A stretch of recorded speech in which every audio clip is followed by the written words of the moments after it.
উপমহাদেশে উগ্র হিন্দুত্ববাদী রাজনীতির কেন্দ্রবিন্দুতে অবস্থান করে থাকে গরু। সেই দিক থেকে গরু, নরেন্দ্র মোদী এবং আরএসএস বিজেপির এজেন্ডা বাস্তবায়নে শেখ হাসিনার অবদান ছিল।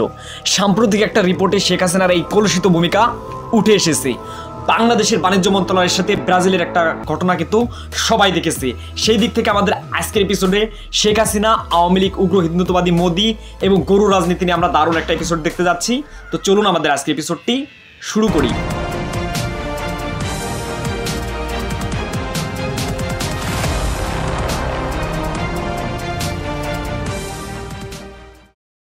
কথা হচ্ছে, বাংলাদেশে ব্রাজিলের বাণিজ্য মন্ত্রণালয় গরুর মাংস রপ্তানি করতে চেয়েছিল শেখ হাসিনার আমলে 2024 সালের শুরুর দিকে, কিন্তু শেখ হাসিনা এক কথায় সেটাকে বানচাল করে দেয়। বাংলাদেশের অধিকাংশ মুসলমান কিন্তু গরুর মাংস পছন্দ করে থাকে, এটা আপনারা সকলে জানেন। অন্যদিকে বিজেপি এবং আরএসএস এর রাজনীতির কেন্দ্রবিন্দুতে অবস্থান করে থাকে গরু। নরেন্দ্র মোদীর সাথে গরুর ছবি তোলা বা তার যে একটা ভাবমূর্তি, এটা আপনারা সকলে লক্ষ্য করেছেন। সেই দিক থেকে নরেন্দ্র মোদী কোনোভাবে চায় না বাংলাদেশের মানুষ স্বল্প মূল্যে গরুর মাংস পাক। ব্রাজিল কিন্তু বাংলাদেশকে স্বল্প মূল্যে তথা মাত্র 400 টাকা কেজিতে $4 কি $3 হবে সেই মূল্যে বাংলাদেশে গরুর মাংস সাপ্লাই দিতে চেয়েছিল। স্বয়ং শেখ হাসিনা সেটাকে নিষেধ করে দেয় এবং বাণিজ্য মন্ত্রণালয়ের মাধ্যমে সেটাকে বাধা নিষ্পত্তি করে। এখন কাজের কথা হচ্ছে, নরেন্দ্র মোদী কিন্তু তার এই যে রাজনীতি, বিশেষ করে 2024 সালে তার নির্বাচনে একাই দ্রুবরাটি তার ধুতি খুলে দিয়েছিল। মনে আছে সেই কথা, আপকি বার 400 পার। और अब की बार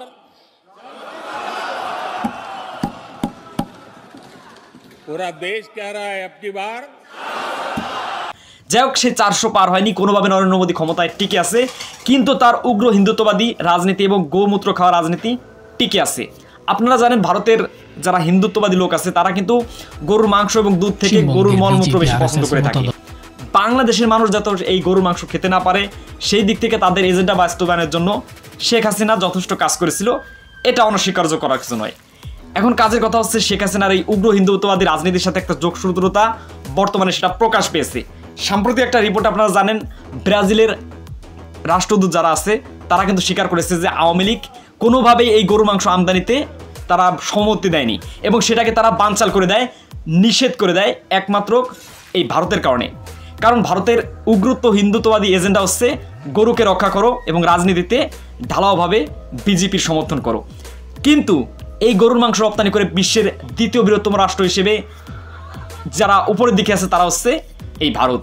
ভারত কিন্তু গরুর মাংস রপ্তানিতে বিশ্বের 2 নম্বরে, যারা প্যাকেজিং গরুর মাংস রপ্তানি করে প্রচুর বৈদেশিক মুদ্রা অর্জন করে থাকে। অথচ এই গরু রক্ষার্থে নরেন্দ্র মোদীর কতটা হাবভাব বা গরুর সাথে কতটা ভালোবাসা, এটা আপনারা সকলে জানেন, একমাত্র হিন্দুত্ববাদী এজেন্ডা বাস্তবায়ন করার জন্য, এছাড়া আর কোনো কিছু নয়। এখন কথা হচ্ছে, গরুকে তারা মা বলে সম্বোধন করে থাকে, সেই মাকে বাংলাদেশে রপ্তানি করা হবে, বাংলাদেশে মানুষ জবাই করে খাবে, এটা কোনোভাবে নরেন্দ্র মোদী এবং হাসিনা প্রশাসন মেনে নিতে পারে নাই বলে ব্রাজিল থেকে স্বল্প মূল্যে বাংলাদেশের মানুষের জন্য গরুর মাংস তারা আমদানি করতে চায়নি। এটা বর্তমানে ফলস্বরূপভাবে প্রকাশিত হয়েছে। এখন কথা হচ্ছে, ডক্টর মোহাম্মদ ইউনূস প্রশাসন তারা এই গরুর মাংসকে বাংলাদেশে পুনরায় রপ্তানির যোগ্য করে তোলার জন্য নানামুখী চেষ্টা চালাচ্ছে, এই জন্য তাদেরকে আন্তরিক ধন্যবাদ। যাই হোক, কাজের কথা হচ্ছে, বাংলাদেশে অচিরেই ব্রাজিল থেকে প্রক্রিয়াজাত মাংস আসতে যাচ্ছে, কিন্তু সেটাকে অনেকেই নানাভাবে মন্তব্য প্রকাশ করেছে অনলাইনে। সেটা হচ্ছে, সরাসরি মাংস না এসে যদি গরুটা আসে বা মূল যে বিষয়বস্তু সেটা আসে তাহলে সবচেয়ে ভালো হয়। কারণ এখানে আপনারা জানেন, হালাল হালালের একটা প্রশ্ন আছে, তারা কিভাবে কি প্যাকেজিং করে দিবে না দিবে, এটা এখন সন্দেহের প্রশ্ন। যাই হোক, শেখ হাসিনার এই কলুষিত রাজনীতির কথা এখন সকলেই জেনে গেছে। কারণ তার গণভবন যখন লুট হয় তখন কিন্তু যথেষ্ট মোরগ, মুরগি, হাঁস, কবুতর এইগুলো পাওয়া গিয়েছিল, এমনকি মাছ পর্যন্ত আপনারা দেখতে পাচ্ছেন পাওয়া গিয়েছিল, কিন্তু শেখ হাসিনা কোনোভাবে গরু প্রিয় ছিল না, এটা এখন ফলস্বরূপভাবে প্রকাশ করা যায়। কারণ শেখ হাসিনার মূল এজেন্ডা হচ্ছে ভারতীয় নরেন্দ্র মোদীর আধিপত্যকে অকুণ্ঠভাবে ধরে রাখা। সেই দিক থেকে শেখ হাসিনা এবং আরএসএস বিজেপি গভর্নমেন্ট একটা ওতপ্রোতভাবে জড়িত ছিল, এটা সমগ্র বাংলাদেশের মানুষ অবশেষে জানতে পেরেছে। এবং ভারত বাংলাদেশ থেকে তাদের কলোনি মনে করত, যেটা একমাত্র শেখ হাসিনাকে তারা একটা নগ্নভাবে সাপোর্ট দিয়ে গেছে দীর্ঘ প্রায় 15 বছর ধরে। একটা জিনিস আপনার খাতা কলমে লিখে রাখতে পারেন, এই শেখ হাসিনা যদি 5ই আগস্ট গণ অভ্যুত্থানের মাধ্যমে যদি বিদায় না নিত, বাংলাদেশের পরবর্তী প্রজন্মকে তিনি গরু খাওয়া থেকে নিষেধ করতেন। এমনকি বাংলাদেশের কোরবানি দেওয়া বা এই গরুর মাংস রপ্তানি বা গরুর মাংস নিয়ে বিভিন্ন কিছু করাকে শেখ হাসিনা সম্পূর্ণভাবে নিষেধাজ্ঞার তালিকায় আনতেন ধাপে ধাপে। আপনারা লক্ষ্য করেছেন, ঢাকা বিশ্ববিদ্যালয়ের ইফতার মাহফিল তারা বন্ধ করে দিয়েছিল।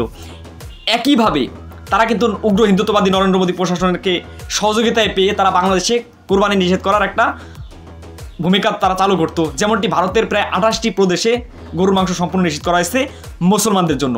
অথচ আবারও বলছি, সেই গরুর মাংস রপ্তানি করে ভারত বিশ্বের 3য় বৃহত্তম দেশ, যারা প্রচুর রেমিটেন্স আয় করে থাকে। সেখানে তাদের গরুর মা জননী কোথায় যায়? এটা আমাদের জাতির কাছে প্রশ্ন। এবং কথা হচ্ছে, আওয়ামী লীগ, ভারত, নরেন্দ্র মোদী, শেখ হাসিনা এবং গরুর রাজনীতি একে অপরের সাথে জড়িত, এই বিষয়টি আপনাদেরকে বোঝাতে পেরেছি। যাক, ফাইনালি একটা কাজের কথা বলি। ভারতের একমাত্র মানুষকে ধোকা দিয়ে বা মানুষের চোখে ধুলো দিয়ে নরেন্দ্র মোদী গরুর রাজনীতি করে টিকে গেল। এটা আসলে টিকে গেল বলা যাবে না, কারণ আপকি বার 400 পার, কারণ সে 400 পার করতে চেয়েছিল বর্তমান নির্বাচনে, কিন্তু সেখানে তার আসন ভাগাভাগি করে বর্তমানে তাকে ক্ষমতায় আসতে হয়েছে। এটা আপনারা সকলে জানেন।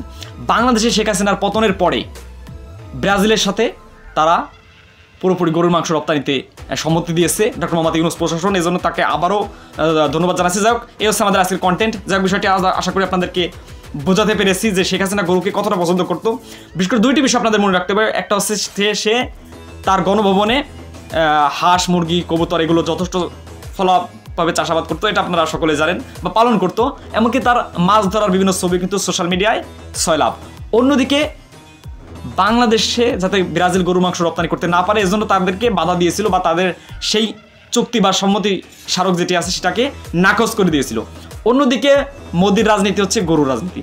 সে গরুকে রক্ষা করার নামে তারা কিন্তু গরুর থেকে প্রচুর বৈদেশিক মুদ্রা অর্জন করে থাকে, কিন্তু জনগণের ভোট ব্যাংক বা ভোট বাক্সকে সুবিধা আদায় করার জন্য তারা কোনোভাবেই বাংলাদেশে বা তার দেশে গরুর মাংস খাওয়া থেকে মুসলমানদেরকে বিরত রাখতে চায়। এটাই হচ্ছে মোদির হিন্দুত্ববাদী রাজনীতি এবং শেখ হাসিনার রাজনীতির সাথে ওতপ্রোতভাবে জড়িত।